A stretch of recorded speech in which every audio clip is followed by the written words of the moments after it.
ensemble à accompagner en français, pour que tout le monde comprenne bien. Et la première chose que je voulais dire, c'est que la charte commune bilingue, c'est une charte qui donne aux administrés certains droits linguistiques. Par exemple, le droit de mariage en temps créole.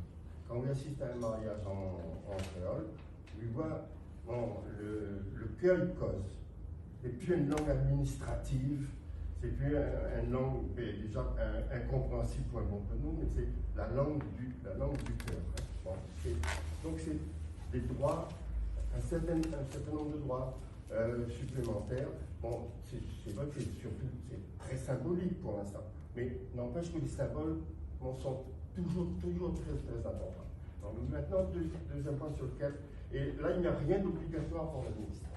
L'administré, il peut choisir sa langue sur un certain nombre de points qui sont déjà proposés par la municipalité, par la mairie, par les élus. La deuxième chose, c'est que les langues régionales, la langue régionale de la Réunion, les langues régionales de l'Outre-mer, ce n'est pas du tout le même schéma que les langues régionales de l'Hexagone français. Bon, ici, la langue créole, c'est la langue maternelle d'une grande partie de la population. Bon, là, l'Office a fait faire un sondage il n'y a pas longtemps, puisque c'est cette année même, en 2021. Et on voit que dans ce sondage, bon, pour 60% de monde qui reste à Réunion, ils disent qu'ils causent réunionnais au moins aussi bien que le français. 60%. Là-dessus, il faut ajouter encore 30% qui dit je qui comprends, ce qui cause pas bien, mais ça fait partie de ce paysage linguistique. Bon, donc c'est quelque chose de très important. Alors là-dessus, vous avez des gens qui sont unilingues, qui comprennent mal le français, qui ne sont pas à l'aise en français. Bon, dans la mairie de Sainte-Suzanne, vous devez rencontrer souvent une grand-mère ou un grand-père qui doit venir avec son petit-fils parce qu'il ne peut pas faire les démarches tout seul, puisque les démarches se font en français.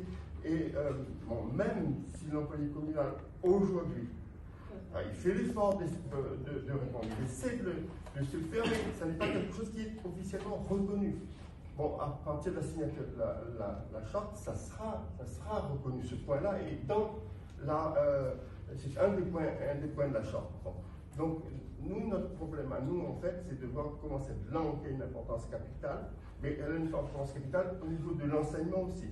Bon, là, récemment, la semaine dernière, la semaine dernière, il y a eu une thèse qui a été développée à l'université, une soutenance de thèse, une thèse qui montre que le facteur linguistique est un facteur d'échec scolaire à la Réunion. Bon, en milieu REP+, il y a des réseaux d'éducation prioritaire. Bon, vous avez là,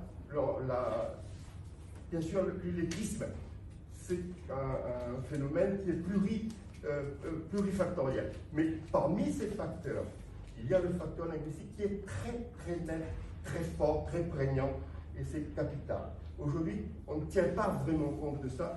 Quand je dis vraiment, on ne tient pas du tout compte de ça.